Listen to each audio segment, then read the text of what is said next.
Bom dia, amados irmãos, que a graça e a paz do nosso Senhor Jesus estejam com todos. Hoje vamos iniciar a nossa caminhada ao livro do profeta Ezequiel. Não temos a pretensão de esgotar os assuntos, uma vez que traremos meditações concisas do estudo do livro, que é extremamente complexo, rico em visões, parábolas, alegorias e profecias. O livro possui 48 capítulos. Buscaremos fazer a leitura de 2 capítulos diários.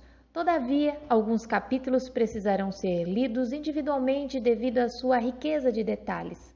Assim estarei pontuando a cada dia os capítulos que deverão ser lidos, assim como fizemos nas meditações anteriores.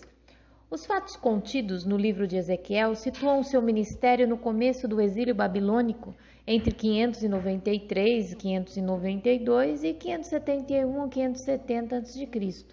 Entre os judeus deportados para a Babilônia por Nabucodonosor, encontrava-se Ezequiel, sacerdote do Templo de Jerusalém. Cerca de 4 a 5 anos mais tarde, Deus chama-o para ser o seu profeta. Esteve em atividade profética pelo menos por 22 anos. Ezequiel significa Deus fortalece. Era de família sacerdotal, provavelmente da linhagem de Zadok. Ezequiel capítulo 1, verso 3. A palavra do Senhor veio ao sacerdote Ezequiel, filho de Buzi, junto ao rio Quebar, na terra dos caldeus. Ali a mão do Senhor esteve sobre ele. Ezequiel tinha grande familiaridade com Jerusalém e com o templo, uma vez que passou os primeiros anos de sua vida na cidade. Foi exilado junto com o rei Joaquim e as classes superiores de Jerusalém. Seu lar foi fixado em Tel Abib, a principal colônia dos exilados, sobre o rio Quedar, ou Grande Canal, perto da cidade de Nippur, a sudeste da Babilônia. Ele tinha uma esposa muito amada que morreu. Ele não teve filhos. Ezequiel capítulo 24, versos 16 ao 18. Filho do homem, com um único golpe estou para tirar de você o prazer dos seus olhos. Contudo, não lamente, nem chore, nem derrame nenhuma lágrima. Não permita que ninguém ouça o seu gemer, não pranteie pelos mortos. Mantenha apertado o seu turbante e as sandálias nos pés. Não cubra o rosto, nem coma a comida costumeira dos pranteadores. Por isso, falei de manhã ao povo, e à tarde a minha mulher morreu. No dia seguinte, fiz o que me havia sido ordenado. Não era nada fácil ser um profeta de Deus. Do exílio, Ezequiel dirigiu palavras de advertência, quer aos judeus deportados para a Babilônia, quer aos que ficaram em Jerusalém. Após a queda de Jerusalém e a destruição do templo em 587 a.C., em consequência a uma maravilhosa teofania relatada no capítulo 1, Ezequiel foi convocado, portanto, a ser porta-voz e atalaia de Deus junto aos exilados. Teofania é a aparição de um ser divino ao homem. Um exemplo clássico é a teofania no Sinai, onde Deus fala com Moisés. Essa aparição podia acontecer em pessoa, embora Deus nunca seja descrito com detalhes e haja sempre um enorme sentimento de terror do humano que é alvo da teofania. O medo é gerado pelo poder evidenciado na glória de Deus. O objetivo da teofania, como foi no caso de Ezequiel, é convocar o homem para o serviço de Deus. No caso de Ezequiel, a aparição de Deus é descrita de uma forma misteriosa e esmagadora. Existem símbolos do poder de Deus implícitos na imagem da carruagem divina, nas criaturas que o acompanham e no domínio de todas as forças da natureza. O profeta Ezequiel fez da Babilônia o seu palco de acontecimentos.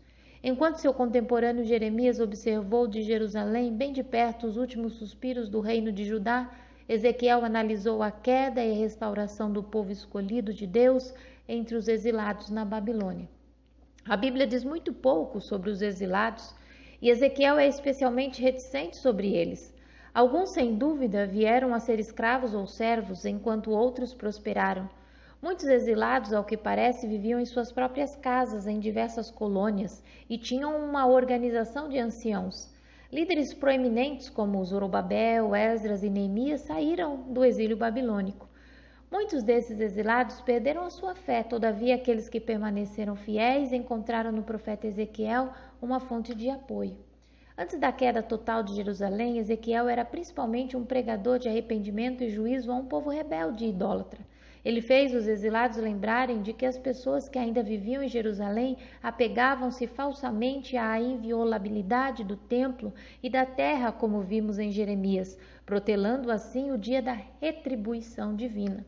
Todavia, aos seus desesperados ouvintes, depois da queda de Jerusalém, ele veio a ser um consolador, um arauto da salvação, um expositor da religião interior, um profeta do reajuntamento e o que previu a restauração divina do templo, dos cultos e da terra para um Israel redimido e purificado. Ezequiel, inspirado por numerosas visões, transmitiu de uma forma diferente a sua mensagem, ilustrando frequentemente as suas mensagens com descrições de valor simbólico e alegórico. Na sua qualidade de sacerdote, atribui um grande valor ao templo. Todavia, o profeta afirma que a presença de Deus, longe de estar ligada ao santuário de Jerusalém, pode fazer-se sentir mesmo na Babilônia. Ezequiel 11, versículo 16. Portanto, diga: assim diz o soberano Senhor, embora eu os tenha mandado para terras muito distantes entre os povos e os tenha espalhado entre as nações, por breve período tenho sido um santuário para eles nas terras para onde foram. Ao declarar que cada indivíduo é responsável pelos seus atos, Ezequiel rompe com a tradição israelita de responsabilidade coletiva. Ezequiel capítulo 18, verso 20. Aquele que pecar é que morrerá. O filho não levará a culpa do pai, nem o pai levará a culpa do filho. A justiça do justo lhe será acreditada e a impiedade do ímpio lhe será cobrada. Diante disso, ele insiste também na necessidade de renovação da experiência pessoal. Com efeito, o povo de Deus será de novo reunido no seu país ao passar pela experiência da ressurreição espiritual, proferindo assim palavras de conforto e de esperança. Ezequiel capítulo 37, versos de 11 ao 14. Por isso, profetize e diga-lhes: assim diz o soberano Senhor, ó meu povo, vou abrir os seus túmulos e fazê-los sair. Trarei vocês de volta à terra de Israel. E quando eu abrir os seus túmulos e os fizer sair, vocês, meu povo, saberão que eu sou o Senhor. Porei o meu espírito em vocês e vocês viverão, e eu os estabelecerei em sua própria terra. E então vocês saberão que eu, o Senhor, falei e o fiz seus companheiros. Palavra do Senhor. Esta é a palavra do Senhor que veio a mim.